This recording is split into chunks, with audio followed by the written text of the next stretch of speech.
The hour of 7:30 has come and passed us, and it is now 7:40. We apologize for being late. We had an executive session prior to this meeting. I'd like to call this study session of District 116 for August the 9th, 2016 to order. Roll call, please. Member Carter. Here. Member Hall. Here. Member Patton. Here. Member Pulaski. Here. Member Fisher is here. Vice President Rollins-Gay and President Emmett. Here. We have a quorum present. There are no additions, corrections, or modifications to this evening's agenda that I'm aware of. That's correct. Citizen statements. Any citizen wish to address the board?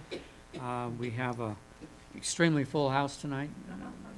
For the cameras, we have nobody here tonight, other than Grace, our League of Women Voter Observer. So we have no citizen statements. We have no call for an executive meeting after tonight. We need a motion to approve this evening's agenda. So moved.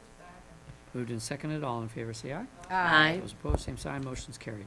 No commendations or recognitions, no administrative briefings, no public hearing. We have one action item this evening, which is personnel items, which is the various staff changes that have occurred over the summer. Motion would be in order. Second. Moved and seconded. This requires money because we pay them. So roll call, please. Member Carter. Yes. Member Hall. Yes. Member Patton. Yes. Member Pulaski. Yes. Member Fisher votes yes. Vice President Rollins-Gay and President Emmett. Yes. We're now ready for our first of our three study topics this evening, which is board meeting topics. I assume that means study topics. Yeah. copy of one that was not sent out to the public. That was my last version.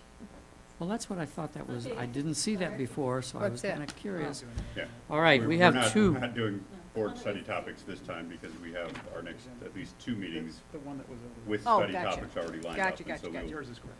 We'll have that as a All right. discussion point at a later board meeting. I was a little surprised when I turned the page and saw that. So, okay, we have two study topics this evening, and the first being a summer update on our projects during the summer. So, Yeah, we actually, I'm going to kind of go around the room a couple times because everyone has a couple different things. And so actually, I'm going to start with Dr. Jennifer Ivory Tatum, starting with centralized registration. Okay, so I saw many of you there. Thank you for coming. I hope you appreciated the organization. We didn't change very much in terms of our flow. The biggest changes made this year were we kept 14 hours, which we've had in the past, but those have been spread out amongst 3 days. This year we shortened it to 2 days, 7-hour days, 9 to 4 and 12 to 7. We were a little worried that not having that third day would lower our success rate, but we were pleasantly surprised that this was one of our most successful years. The committee is very happy. I'm very happy that almost all of our schools registered about 75% of their students, which is amazing. Wow.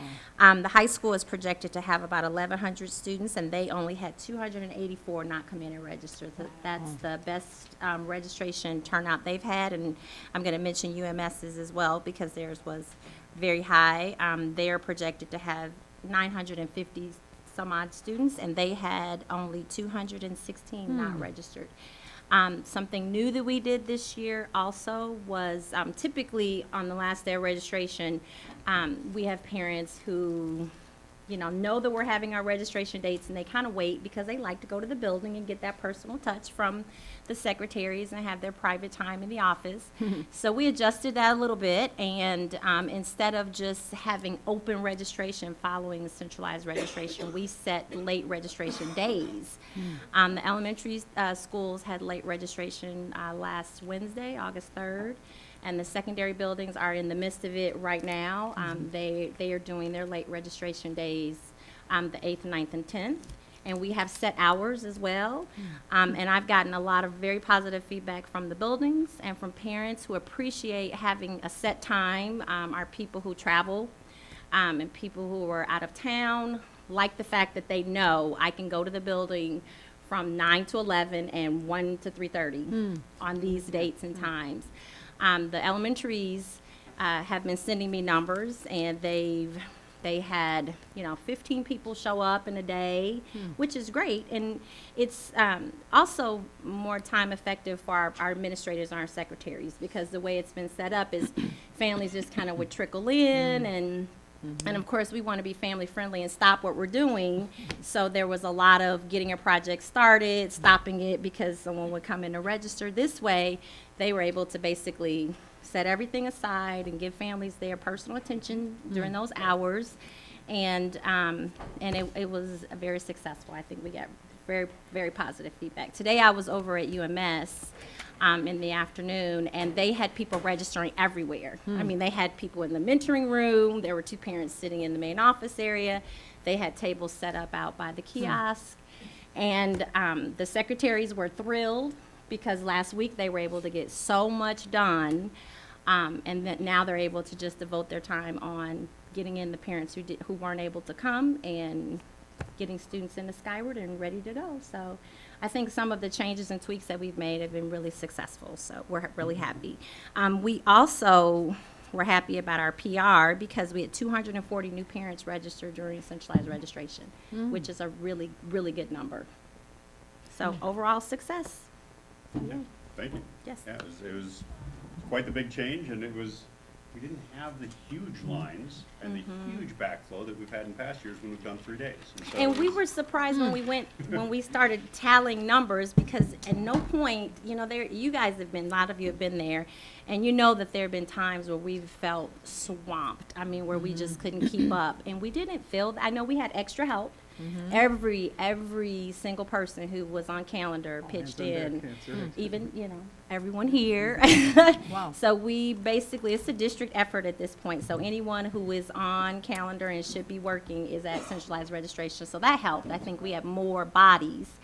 But I think the hours and the time change helped too, because we never felt like we couldn't keep up, and that people were grumbling or upset because they were waiting too long. And that was nice for families, I think. Excellent. Thank you. Any questions for Dr.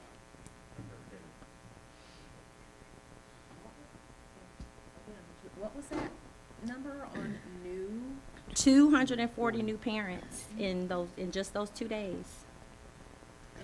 And the late registration, the word about the late registration has gotten out too, because typically the new parents don't know, I can go to the school. And so the registrar at the middle school told me she registered 7 new UMS families today and 5 new UMS families yesterday, which that's very good. Yeah. Huh. Now, did you say, what was the total at UMS? I mean, it seems like I'm glad, that seems like a high number. Yeah, they for this registered year. I'm glad to 77% hear of their that. students, 77% at UMS, and 75% for the high school. That's great. Yeah. Thank you. Yes. Yes. We have learned to have as many Spanish, yes.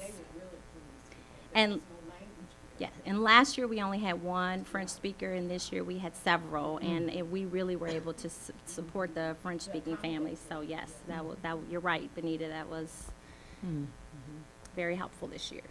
Our next topic, we're going to go over to Dr. Barber and talk about summer professional development. Sure. Every director and coordinator at the district level organizes, facilitates, or otherwise makes possible professional development during the summer. And that hard work led this summer to over 350 hours of professional development offered to our teachers to support them and challenge them. We offer so much professional development because our wonderful teachers take advantage of it. Over a third of our teachers participated in in-district professional development this summer. And so when you think about that, plus the teachers who didn't, who are working on grad school work, who are reading professional books, who are doing outside the district professional development, it's amazing. Wonderful teachers. Well, optional offerings in the summer and in the school year, including our booklets. You have our fall booklets in front of you. While those really help to build that culture of continuous learning, we have the greatest impact in our district with professional development that happens during the regular work day. In service time, job embedded with our instructional coaches and interventionists. And this includes unified professional development that's a product of our strategic plan, come out of our strategic plan. The event this summer that I'm still most excited about was the kickoff for this year's Unified Professional Development, and that was our Racial Equity Institute, held just after school ended in May. This summer and then the coming years, our Unified Professional Development and Leading for Racial Equity is for all of our employees. Early childhood, adult ed, all the grade levels in between, before and after school employees, district employees in all categories, including facility staff, clerical staff, administrators. We're all doing this work together starting this school year. And so at the event that I was talking about, the Leading for Racial Equity Institute, we had, the reason I'm so excited is we had over 25% of the entire staff of Urbana School District attend and participate voluntarily. No stipends were offered. And that thrills me. I think that says a lot about who we are as a district, that our employees from all job categories were there because they understand the importance of racial equity to our students.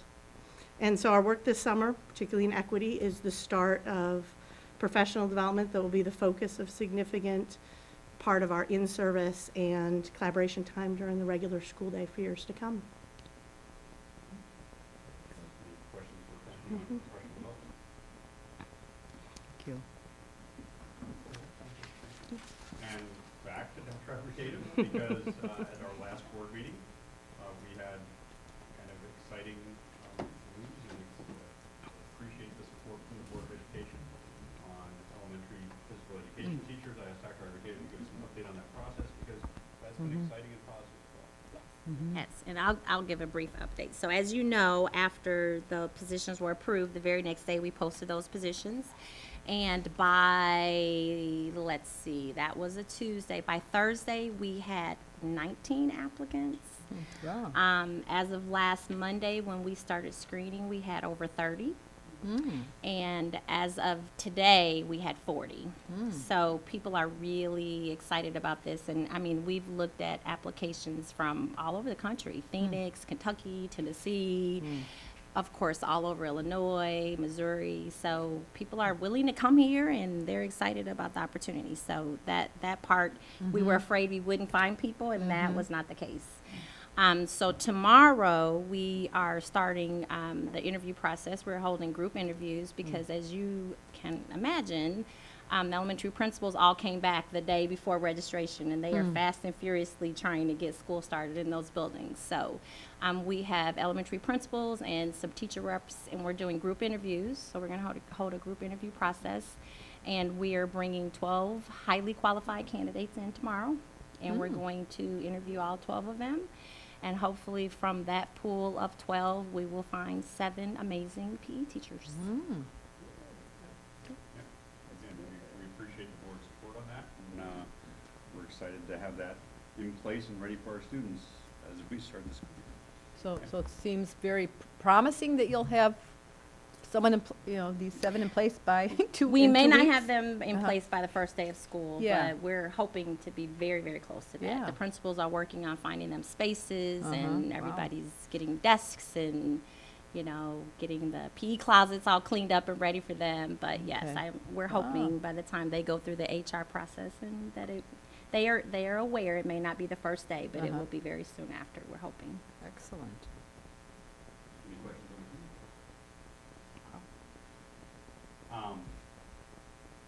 Unfortunately, these 7 new PE teachers just have our new teacher orientation True. ended today.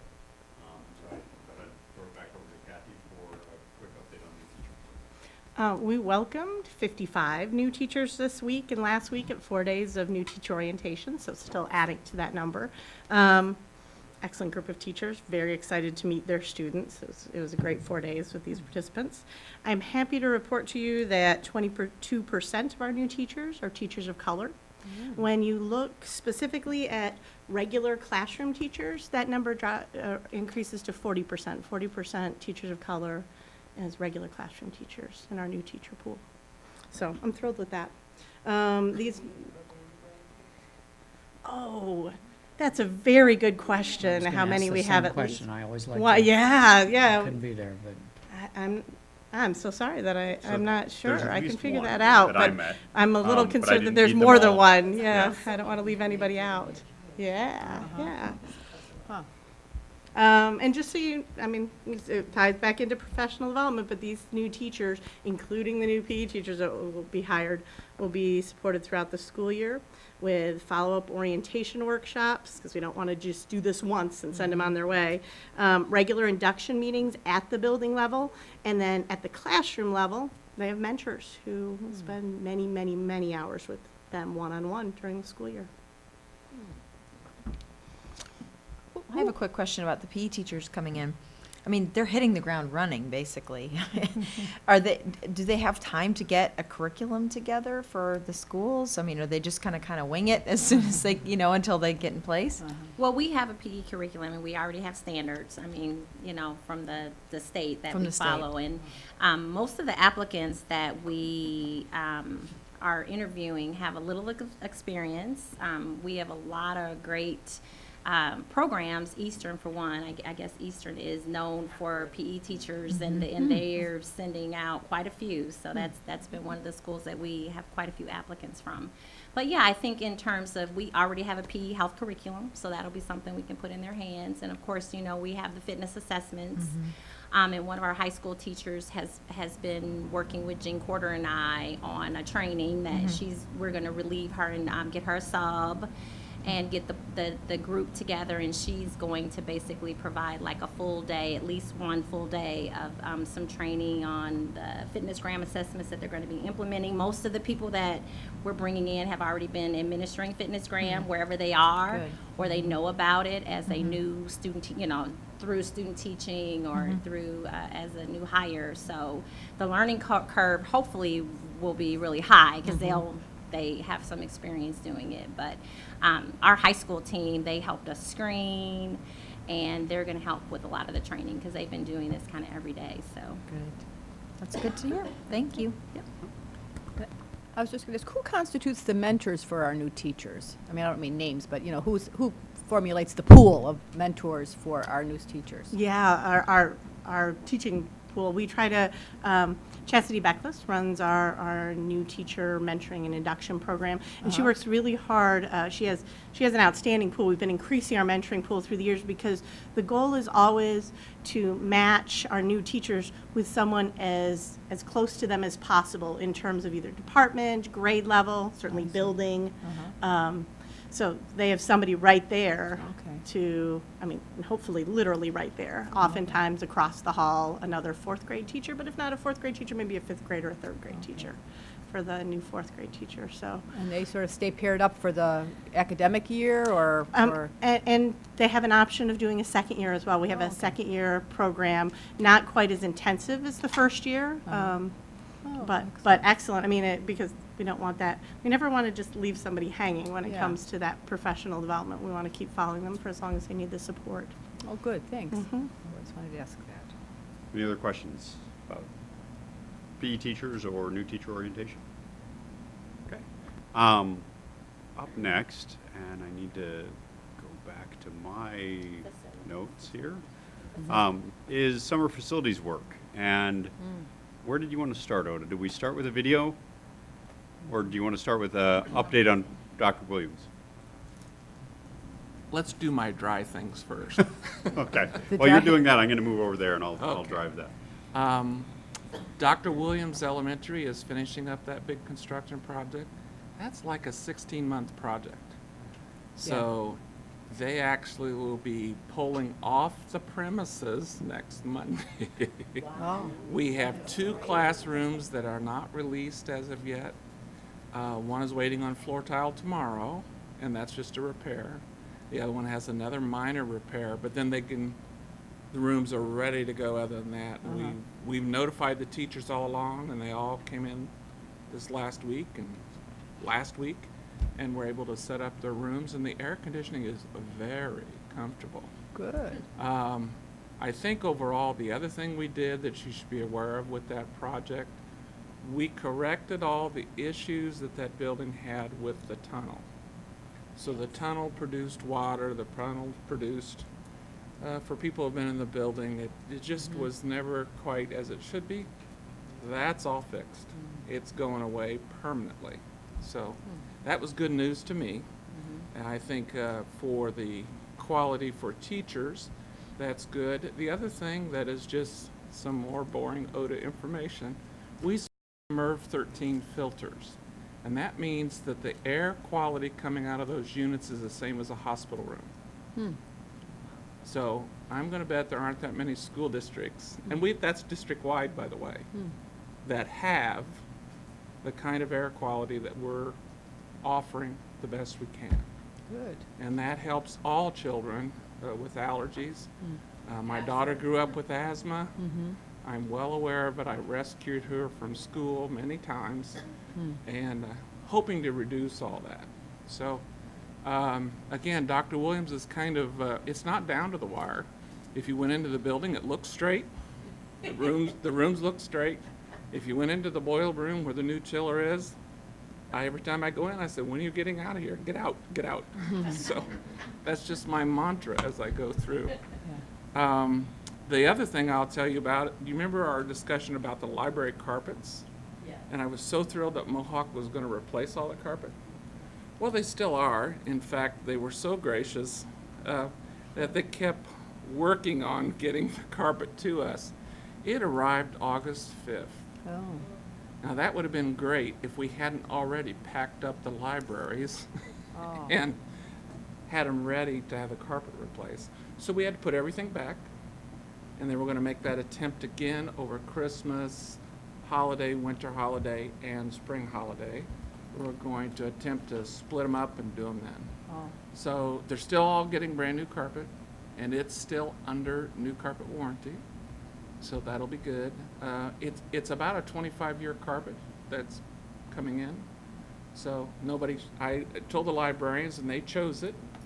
And I said, make sure you really like it, because you're going to have it for a long time. But that's all good news, I think.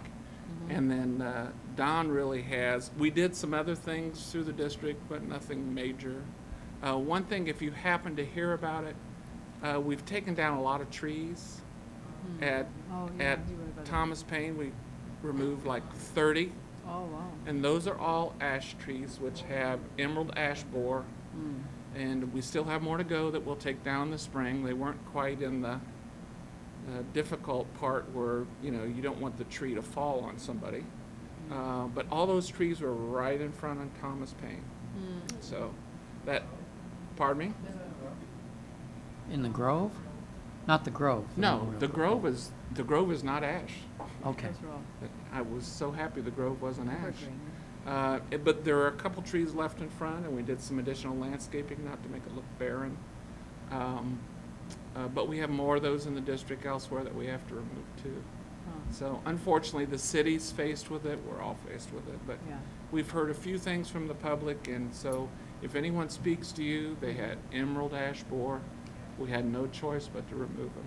We would have loved to keep them, but couldn't do it. Will we replant trees? I mean, you said some landscaping, but I know they're expensive, but does the district plan to?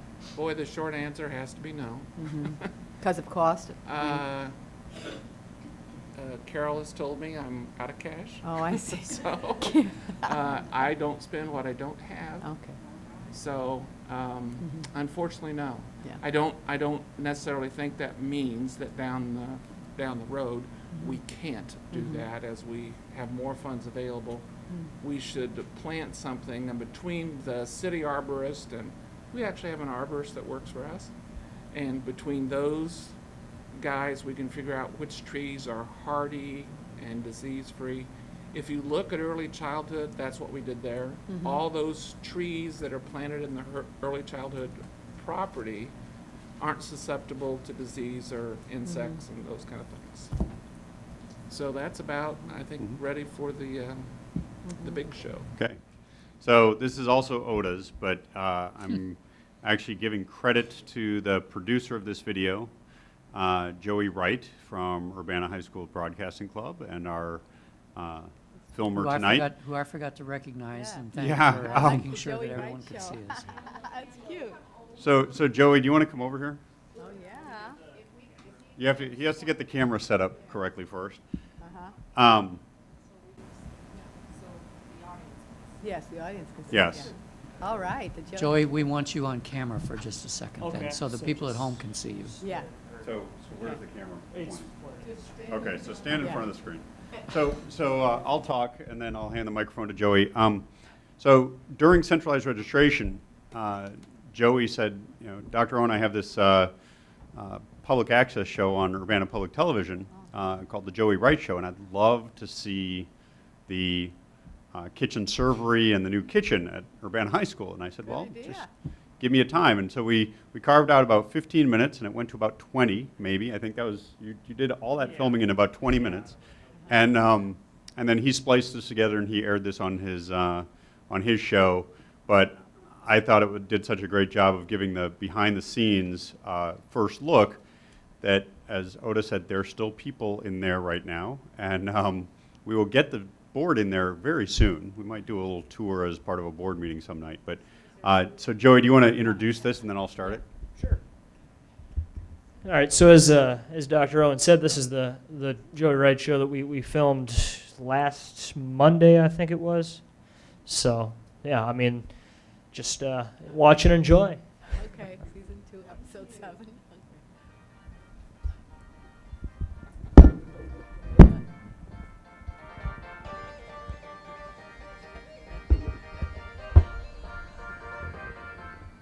Just about to take a tour of the renovated commons here at Urbana High School. I'm Joey Wright, joined by Urbana School District 116 Superintendent Dr. Don Owen. Dr. Owen, it's a great pleasure to have you on the great pleasure to have you on the program. Just about to take a tour of the renovated commons. Real quick, is there anything I should say that people might want to know about the commons? Well, this is a project that's been going on for almost 18 months. We're in the last 2 weeks getting it wrapped up for students, and it's going to be pretty exciting when you see what's inside. Yep. I'm excited to take a tour, and I know you're excited. Everyone here is excited. Let's begin. All right. Yep. So here we are in the main area of the commons, if you will. And Dr. Owen, this area is still very much under construction, as you mentioned earlier. But tell us a little bit about what's gone on to make this area better. This summer, this area in here has really just been undergoing kind of a upgrade in design.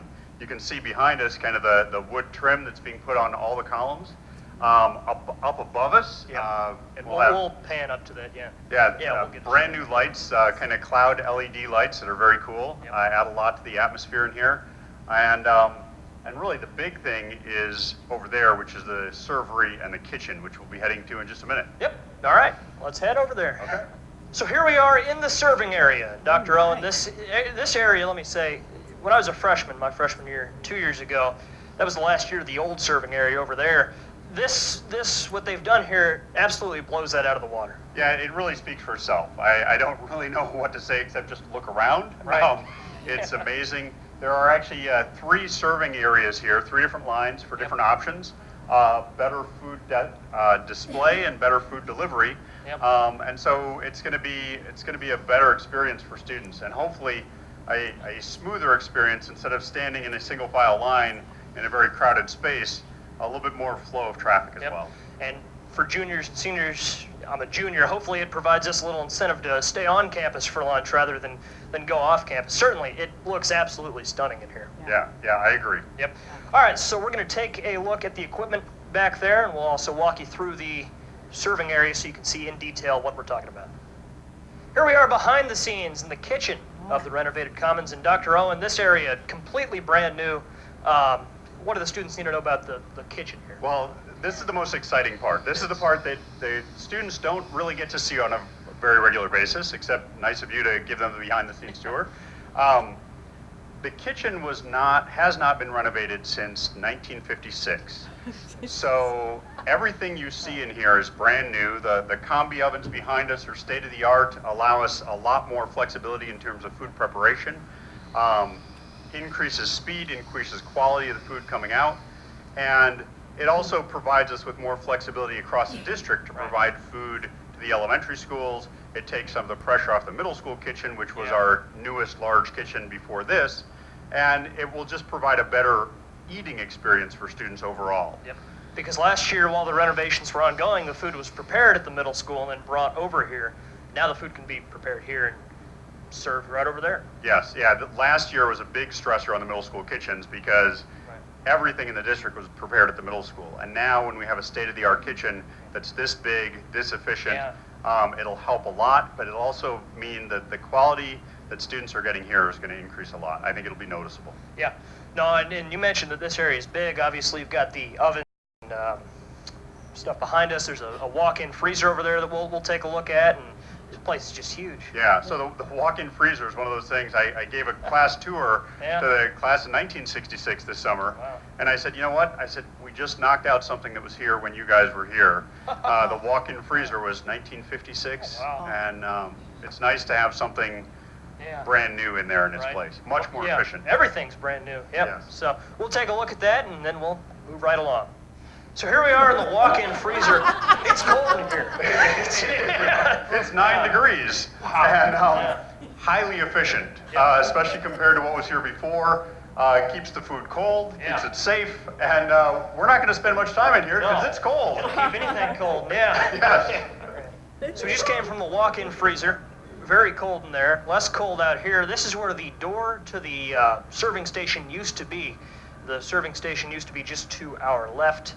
And what should we know about this area? Yeah, so you're right. This was the door out into the art hallway. Yep. And then what this is the dishwashing Yep. and food cleanup area behind the camera. And so basically back here we have dishwasher and large sink area for cleanup.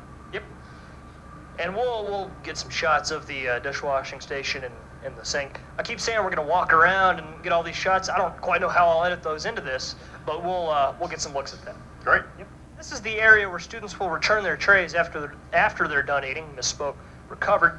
Last year we used styrofoam trays. I understand we'll be going back to the baskets that we used my freshman year for next year. And you can see the dishwashing station right behind us. Yeah, that cuts down on waste, makes it much more efficient use of water, and then also the reusable trays means less garbage heading to the landfill. Right. All right. All right, so we're about to take a quick walkthrough of the Commons. I got to thank Dr. Owen for holding the camera for me. So let's begin. So this is where you can enter the Commons from. There you get a look at the new wooden paneling on the pillars here in the Commons.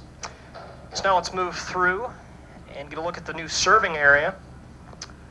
As Dr. Owen mentioned earlier, the serving area completely redone. Just putting some finishing touches on it now are the construction workers. This is one of the 3 serving areas that he talked about. As we get a look at the new lighting system, and we continue to move on. And those lights obviously present in all 3 of these serving areas. As we get a look at another one of them. And repainted back here, I can say as well. 2 shades of gray and some orange to break it up. It looks very nice as we continue to move along. And again, we stress that this area is still under construction a little bit. They're putting some finishing touches on it. There you get a look. I believe that is a refrigerator that we're just looking at. Obviously, this isn't a refrigerator. This is where food will be presented. Looks like there's some stuff in our way, so we'll cut across and move back here. And I guess I'll get in front of the camera now. I don't know why I was avoiding it earlier.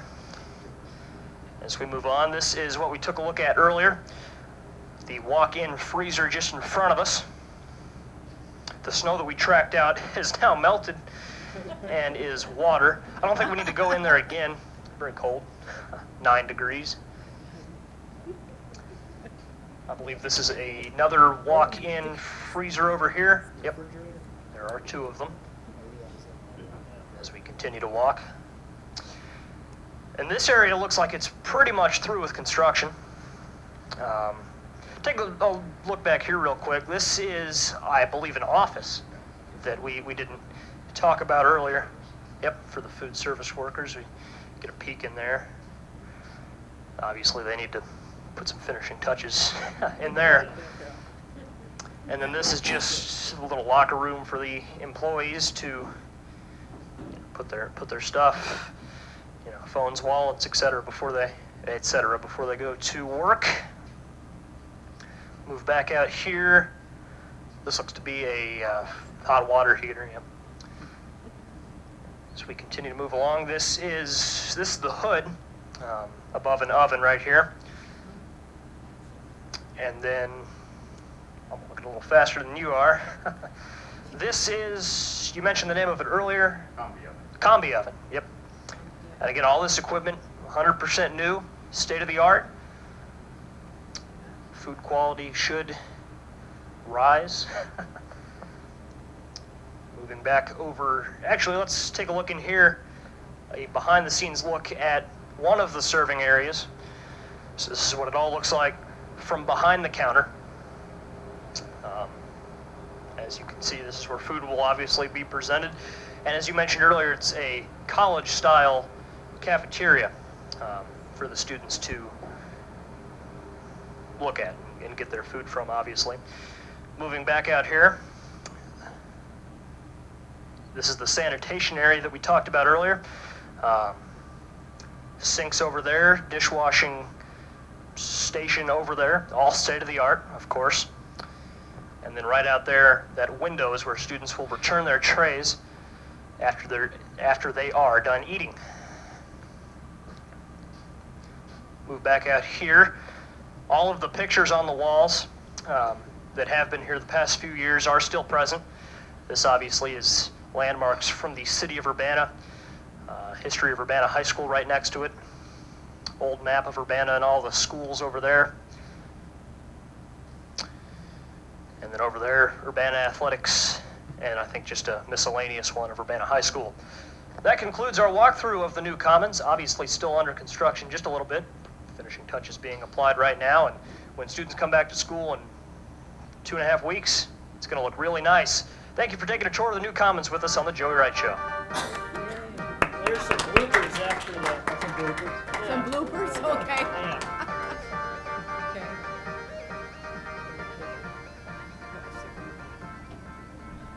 Great job, So Joe. here we are in the, Yeah. well, I would do that again.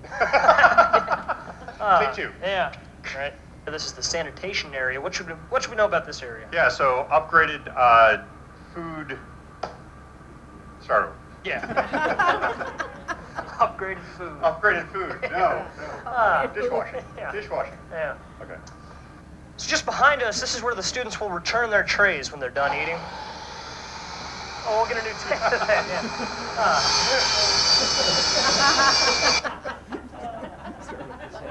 Yeah. Very good. Thank you, Joey. I just stopped by the high school today just to walk in there, and it is truly amazing, and I really like what you did to the murals. They're wood framed in now, and there's sections there that identify students by name, of students from the 1920s. And so there's a couple pages out of the yearbook that have been added that weren't part of the original mural No, they were. Oh. process. They were. They've just been. We just moved them around a little bit, so they're highlighted a little different. Well, they're Oh, highlighted really? differently then, and I think it just looks looks wonderful. I mentioned to Matt Stark that when the new furniture gets in, which I was supposed to ask tonight, when is the furniture going to arrive, the new furniture for the cafeteria? Do we know?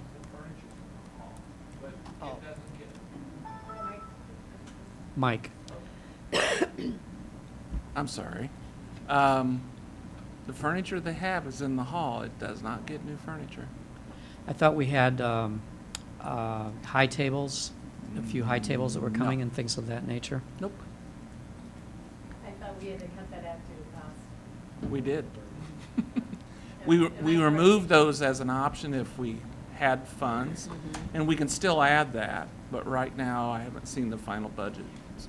What I had strongly recommended is that the carpeted area, which is up the stairs, be a, and Joey, you'll appreciate this, be a senior-only area Yeah. for seniors to. That's up to Mr. Stark. And Yeah. Mr. Stark was strongly in favor of that, as long as the furniture fit on the upper stair area.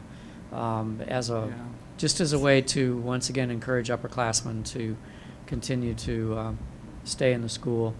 It's actually I think it's in the I personally think it's in the district's best interest if we can keep the students inside the school during the day, rather than having them all over, and quality of food will drive that decision. That's a personal decision based on those seniors. But other schools that I've been a part of, have found great success in having a part of the seating area reserved for seniors.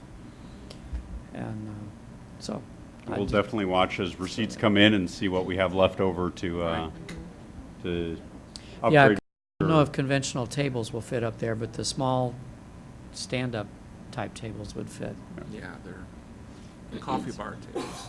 But otherwise, I mean, it's just beautiful, and I encourage board members, yes, they're working on it, so you have to stay out of the way, but go take a look.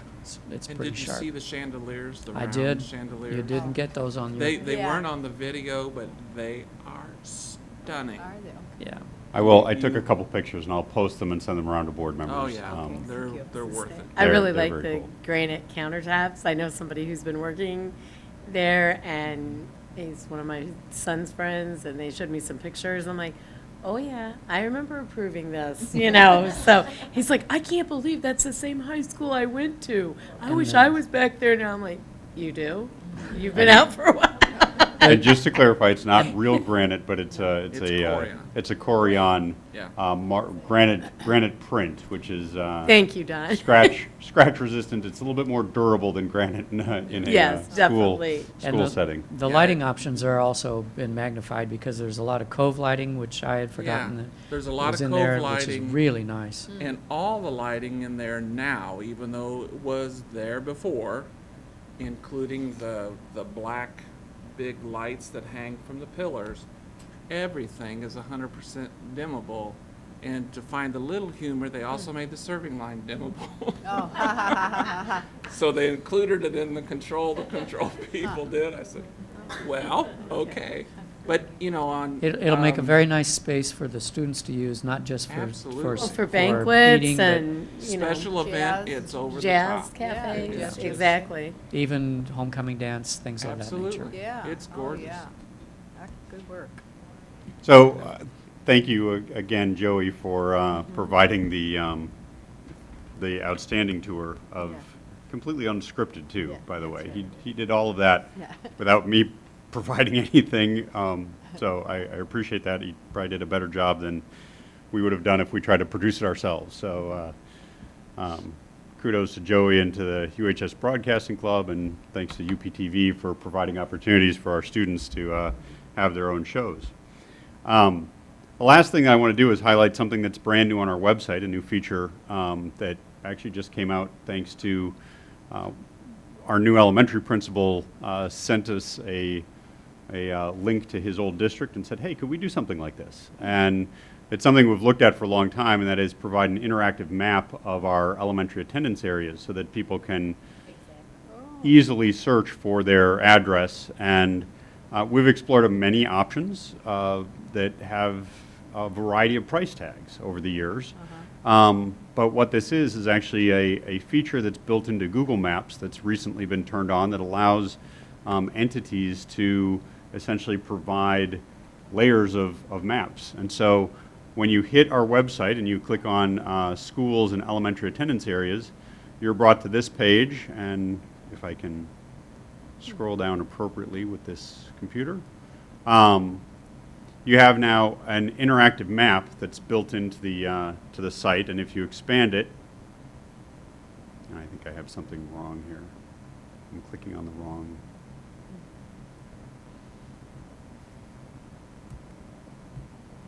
Give me a second.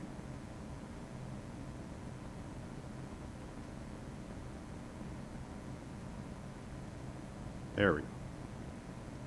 So if you click on the expandable feature,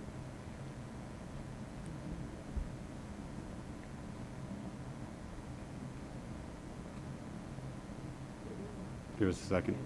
We're yeah, we're at the very edge of our wireless capabilities here. We're the farthest point from our Wi-Fi. There we go. You get a map of Urbana School District with the elementary attendance areas outlined. You can click on any one of them, and it'll tell you what school and what the school has in terms of grade levels and any special programs. You can also click on the schools themselves, and it'll pull up the school, photo of the school, address, phone number, and then what you can also do is search an address, and if you just type in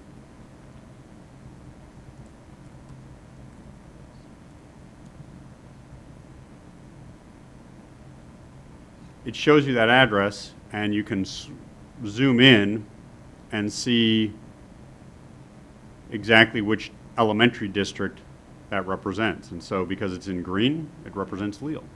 And so it's no cost. It took about 2 hours to work with the GIS consortium at Regional Planning to have them send all the data, and we just imported this in, and this pops up. So Great. kudos to Brian Anderson I at, was gonna at say, Yankee thank you, Ridge, Mr. Anderson. and also his secretary Angie Henderson, and then Lori and Darcy worked hard to test it out as Joanne was experimenting with it and playing with it. And so Joanne got this working, and I said, well, you know, we have another interactive map that I think is important. And so she did the exact same thing with our sub-district map for the board sub-districts. And so each of the sub-districts you can click on and is searchable. So if a constituent is wondering which sub-district they live in, you can click on it. We're still adding information here, so we can put in the board member's name who represents each district. So 2 new interactive features on our website that just went live essentially in the last day and a half. So hopefully that will cut down on phone calls to the elementary buildings at this time of year, because we get a lot of phone calls saying, I live at this address, can you tell me exactly where that is? We get a lot of phone calls here. Yes, Yeah. this time of year, this is when all of the map questions come in, and so this will hopefully take some of that off. And it works fairly well on a mobile device as well, which is pretty cool. So, Cool. just wanted to share those things and let you know we've had a very busy but very productive and successful summer, and we're looking forward to next week. I'm going to jump into kind of Superintendent's Report because that's the same thing. And that is next on the 16th, which is Wednesday. We have Tuesday. Oh, I needed one more day. On Tuesday the 16th, we have our first day back with all staff, and so that will kick off at around 8:30 at Urbana Middle School in the gymnasium. A little bit of a shortened morning schedule and a little bit more time in buildings and breakout sessions throughout the day, but we're still going to start with everyone in one spot, kind of a celebration end of summer activity. And then the following day on Wednesday, the 17th, is Building Institute Day. And then the following day, Thursday, is first day of students in grades 1st through 5th grade, 7th and 8th. I'm sorry, 1st through 6th grade and 9th all have first day. And half of kindergarten has first day that day. And then the following day, we have the other half of kindergarten and all the rest of the students. And then the following Monday, all students, first day of full attendance. So that's all up on the website, and we've been putting that out on social media as well to make sure that parents know when to report and what's going on that first week. We also have a lot of open houses coming up, and we'll be pushing those out to the board and to our families as well. So, any other questions or anything else? What? Preliminary charge. Oh, gosh. Yeah. I didn't have my agenda in front of me. Yes. Yeah. Yeah, it's a separate agenda item. So I'm done with my piece. Summer yeah. update, okay. Well, what it is charge and membership for Facilities Planning Committee. Yes. Is what's on the agenda. So we wanted to spend a little bit of time talking about that. I believe that board members, do you have it at your space? The They charge? don't have it at their Yeah. space. I printed mine off here. I don't have mine. Goes on this kind of- Sure. Oops.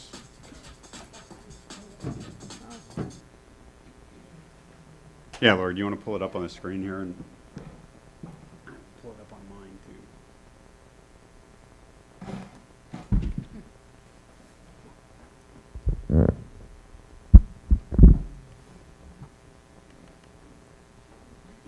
So while Lori's pulling that up, this fall, we're going to have the board call a special facilities committee to do a 10-year facilities plan.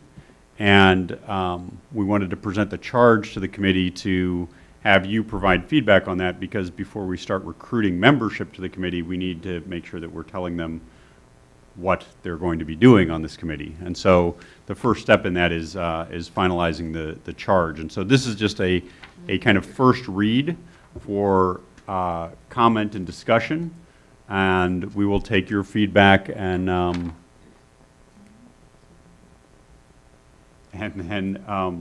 maybe we can get mine up.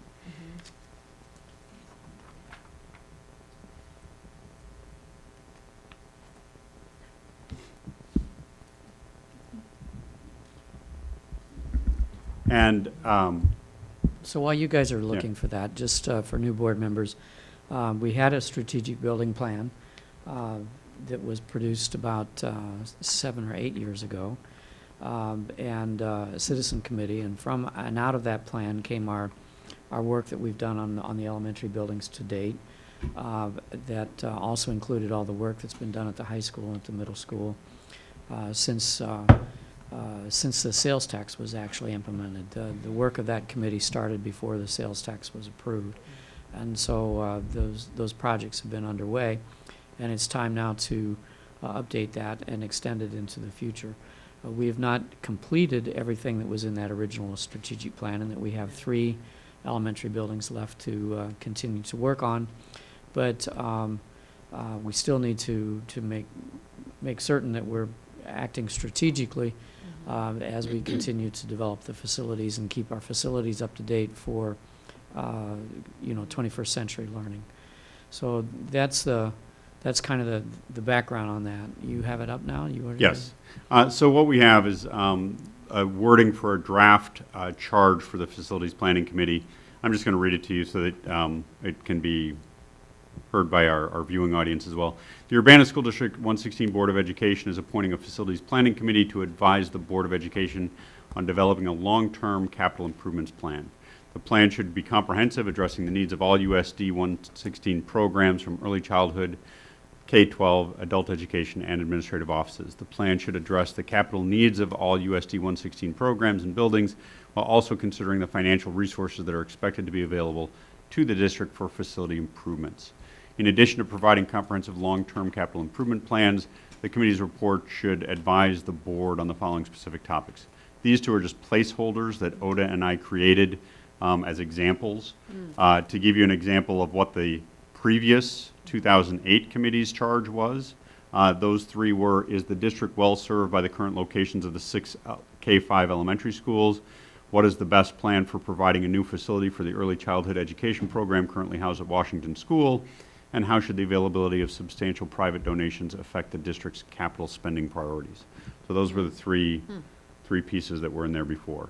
Obviously, one of those was an easy check with our new award-winning facility at Urbana Early Childhood School on Washington Street. So the 2 that we have as placeholders are just: what is the best use of space north of Urbana High School, bounded by Iowa, Race, Washington, and Broadway?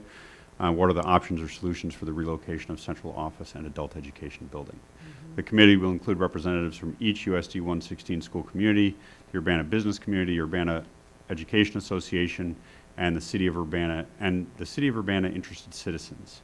The committee members will be formally appointed by the board and should begin activity no later than September 2016 and provide its final report to the Board of Education no later than April 4th, 2017. It should also provide interim progress reports to the board in December and February. So that's the rough draft of the charge. What we wanted to do tonight was just get your kind of initial ideas, thoughts that you have, and then Oda and I will take those back, rework the charge, bring it back for further discussion, and then final approval, hopefully early in September, if not at our business meeting in August. So, time for discussion. Board members? Thoughts? I mean, are we talking about specific topics that we would want to include in the charge as, in lieu of or in addition to those that you have as placeholders here? Is that? That would be one thing, yes. Okay. Because we want to, as I said, we want to have a clear charge written out that the board votes on and approves before we start recruiting members, because we want the members to understand what their charge is before we ask them to join this committee. So if there are Yeah. particular areas, particular topics that you want investigated, Yeah. um, Well, because I think the question that never really got resolved fully from the last plan still seems relevant to me, which is, are we well served by the location of our 6 elementaries? I mean, That's I think- exactly what I was thinking, Yeah. and I didn't know whether we should put that on here or not. Yeah, I mean, yeah, absolutely. Our boundaries have changed, our populations have changed. To me, that's still an important. and in terms of that, if I could add to that too, I mean, one of the reasons of having this kind of study done and strategic direction is not to identify things that need to be done in the next 12 months, but perhaps to identify things that we need to be looking for over the next decade. And that may raise the possibility so that we don't get certain school communities excited. That may raise the possibility of, perhaps it's time that we plan that eventually Urbana may need a 7th attendance center of some sort. I would, but effective use of our existing 6 attendance centers is also a topic, because we're over the time that I've been on the board, we have moved from 6 elementaries that had very unique and different identities, different and unique curriculum. We've brought them to where they came together and the curriculum is the same.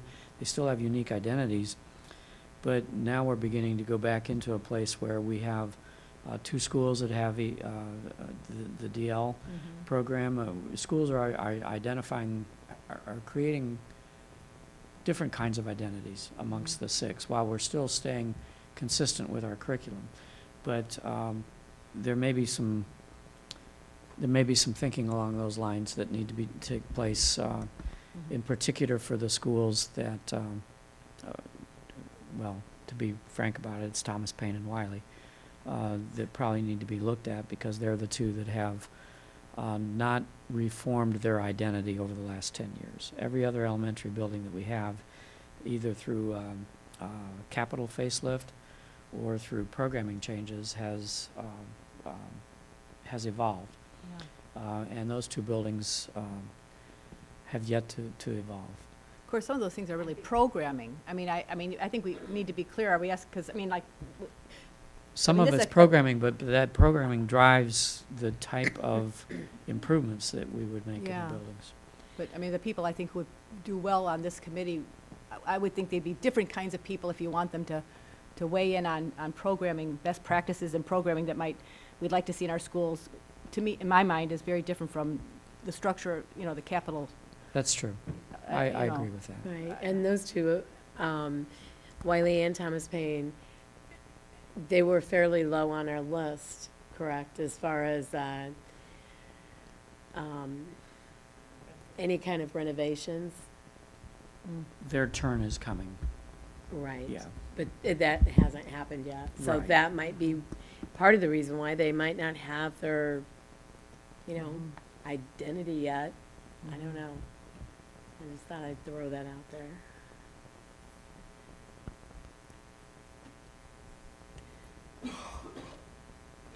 So the report last time, the incredibly detailed and, volumes of reams of paper report last time, did a great job of coming up with a needs assessment, a facilities needs assessment for the district and ranking items.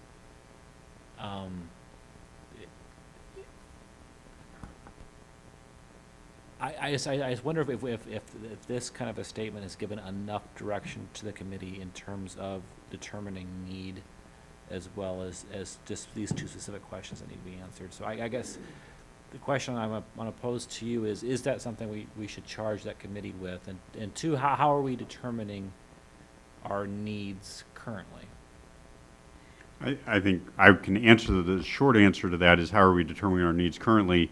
We're still using that document, that 2008 document, to drive many of our decisions. In fact, I would say the major decisions about facilities and facilities use, we're still using that 2008 document because we are not done yet, as has been alluded to, with the recommendations in that document. We're close, but we're also at a point where, due to budgets and revenues, we might not be able to reach all of those things before we need a new plan to address some of the other needs that are coming up on the horizon. So I don't know if I answered the question. Well, last time we had Exactly. some trend lines on enrollment, and things of that nature that helped inform the facilities committee as to the need to add classrooms at our current facilities, for instance, things of that nature. And I would say that is definitely work that we will have for the committee as they're doing their work. Part of our job as an administrative team is to provide the committee with any work that they ask for, but we already have a good model from the last time of the kinds of things that help inform the questions and the work of that committee that we can prepare for in advance. The biggest exercise that this committee won't have to go through that the last one did is simply inventorying the space we had. I mean, the 2008 report was the first time I think that we had in one place the sizes of all of our classrooms, the orientation of all of our classrooms, the space usage. We had classrooms that were being used not for classrooms but for other things, and so that type of work, I think ODA has a much better handle on than we did in 2008.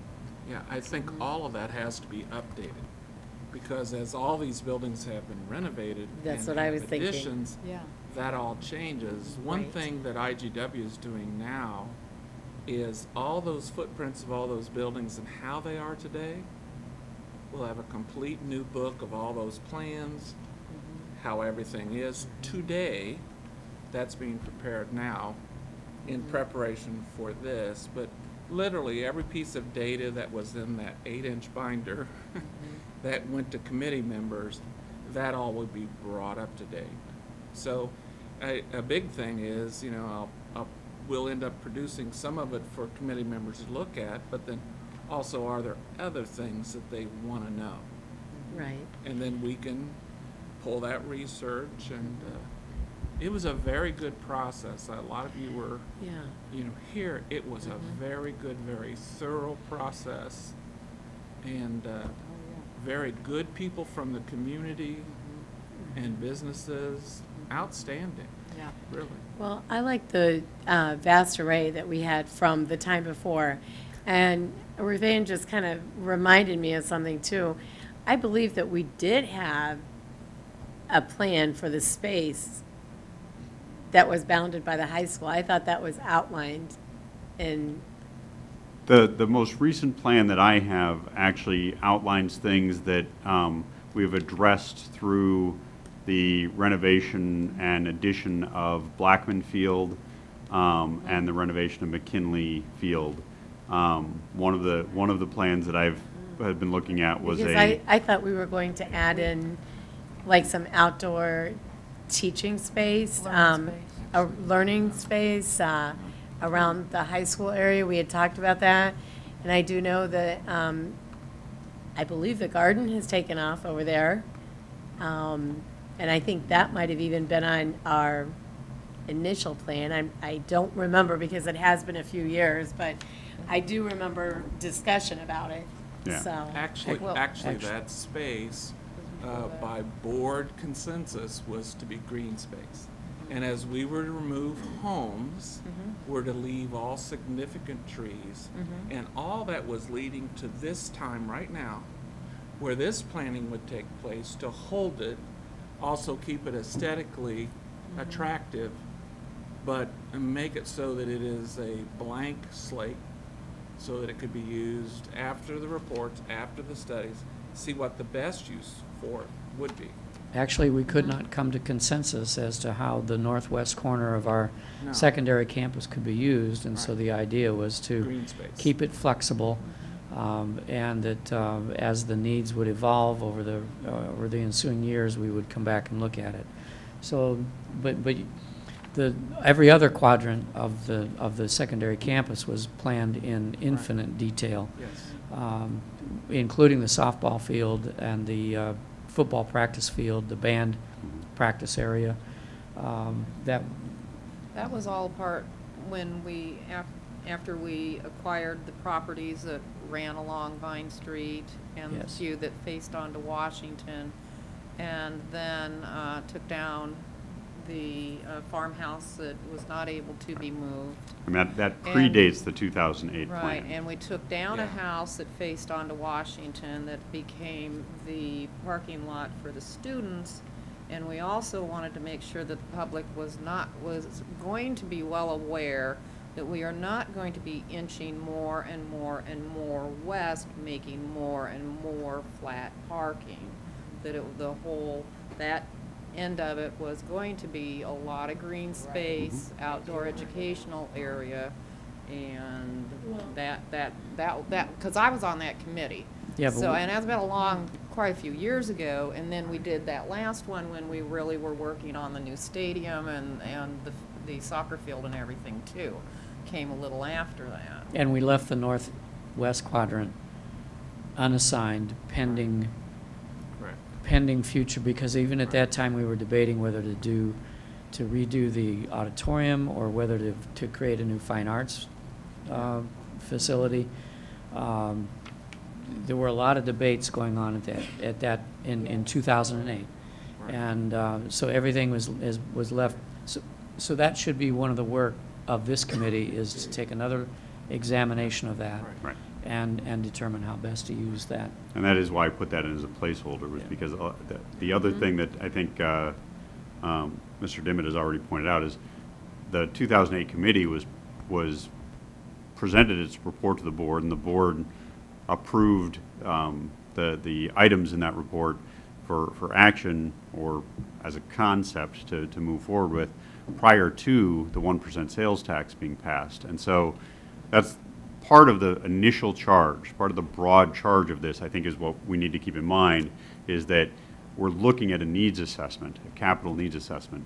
And that has changed since the last committee has looked at this in detail, in part because a number of things have changed since that 2008. The board has moved forward with a lot of projects that may not have been able to be moved upon without the support of our local taxpayers who approved the 1% sales tax, the support of the county on that. And so that's another piece that kind of plays into this this idea of a new needs assessment being done.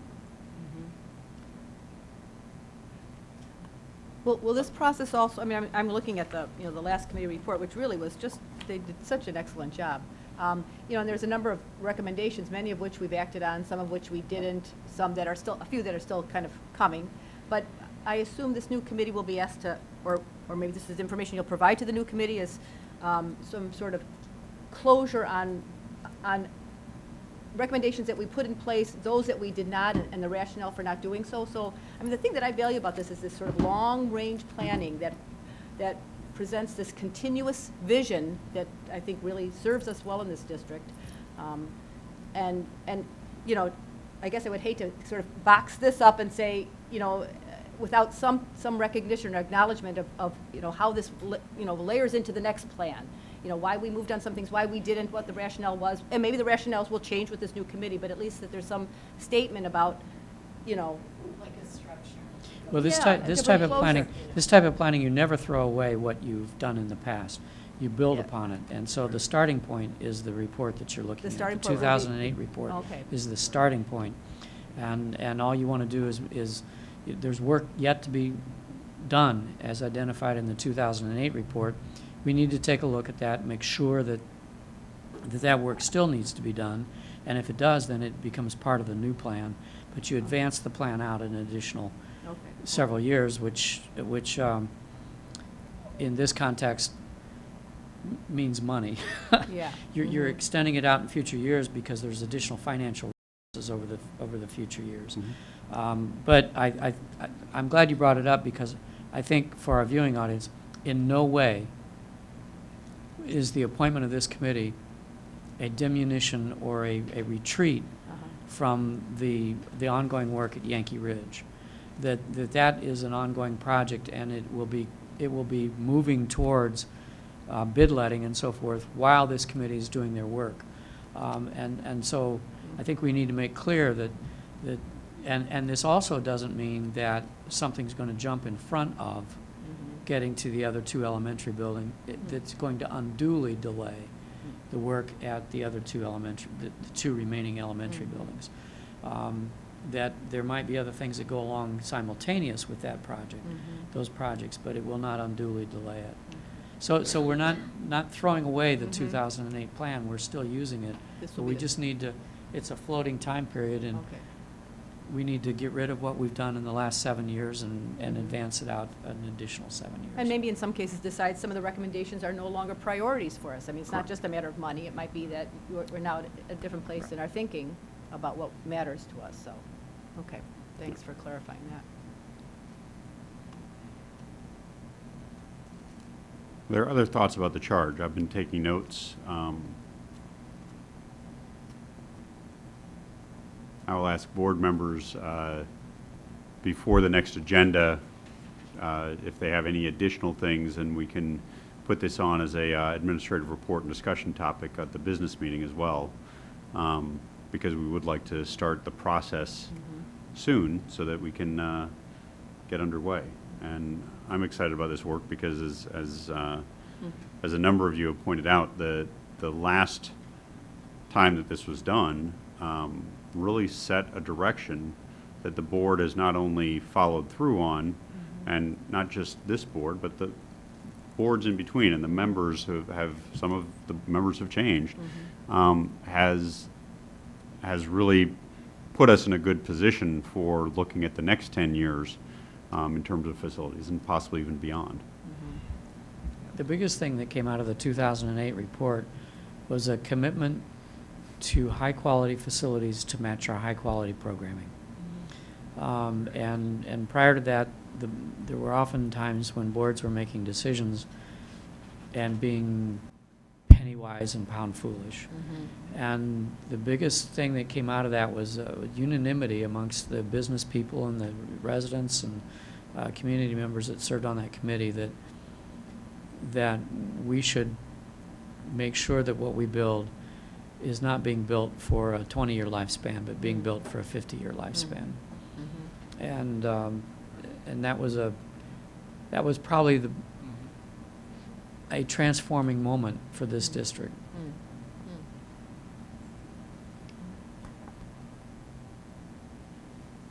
And it shows in our facilities. I think they're beautiful, indoor and out.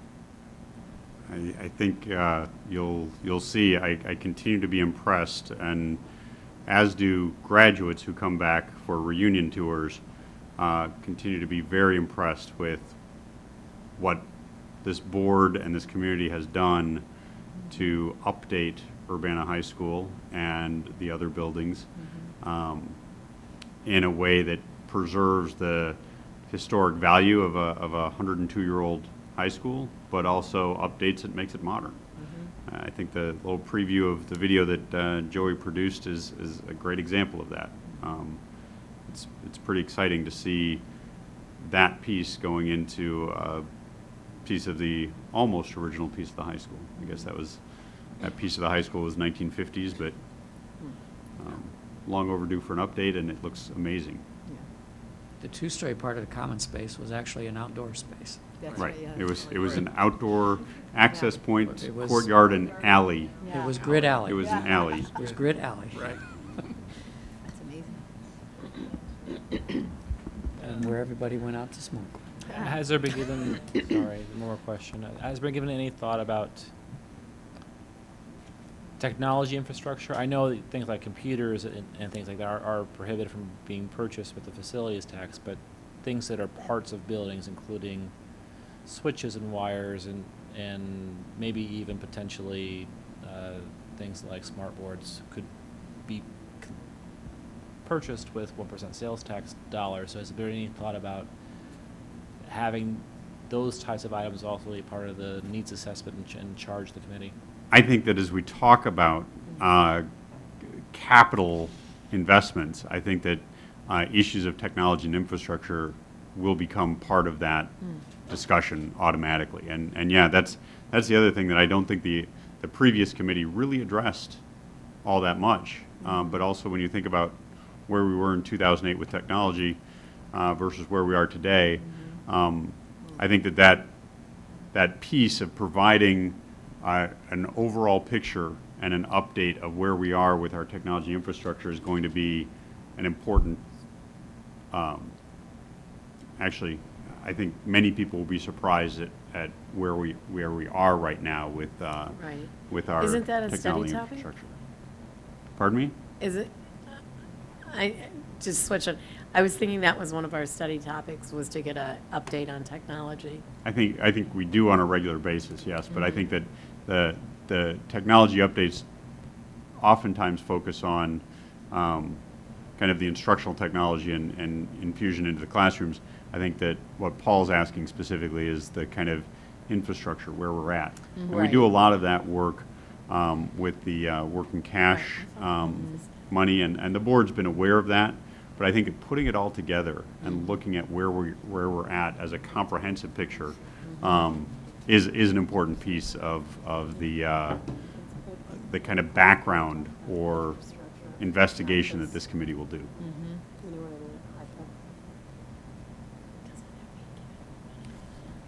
Is that it for that discussion? Yes, Do you have what you need? Do you have what you need I do. at this Oda? point? It's great. Oda, did you have anything else about summer facility work that you needed to?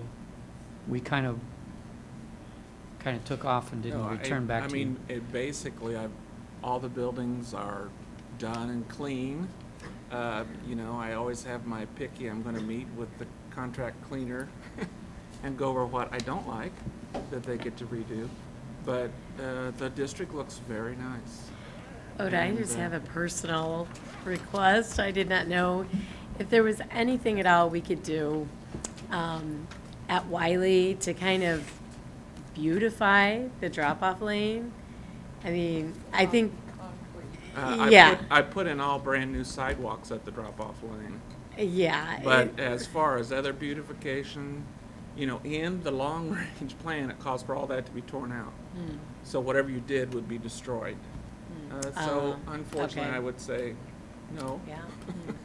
I mean. And there's also no budget for it. Yeah. I'm All right, back thank to you. the I just budget, thought I would sorry. throw that out there. Maybe have an art project where kids could chalk on it or something.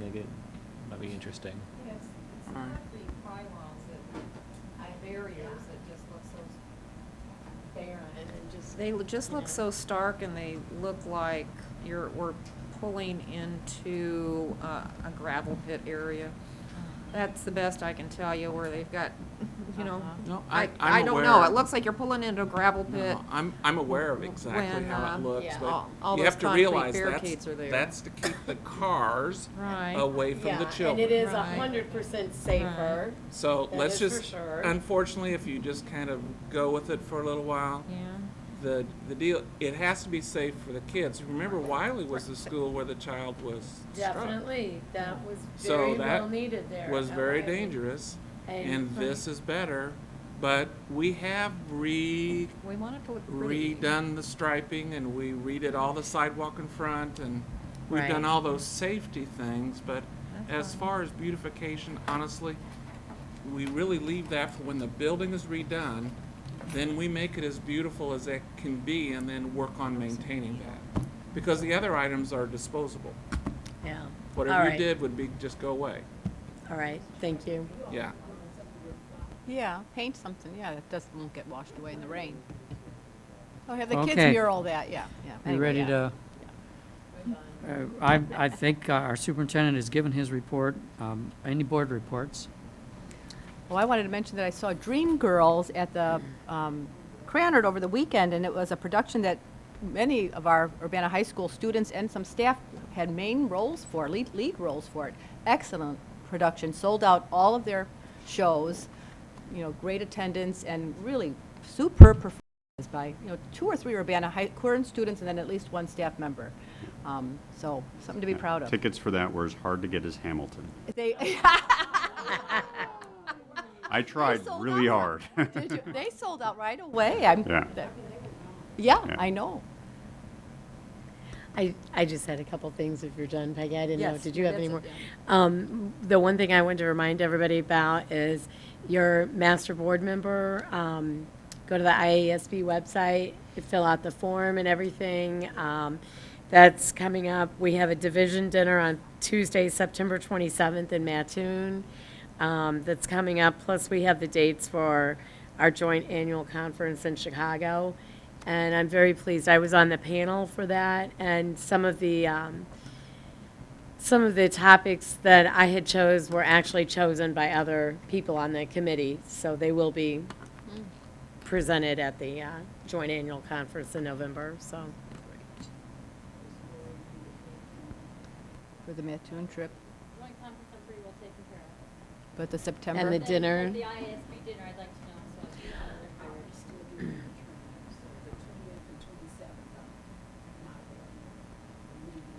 I'll send an email out. Okay, thanks.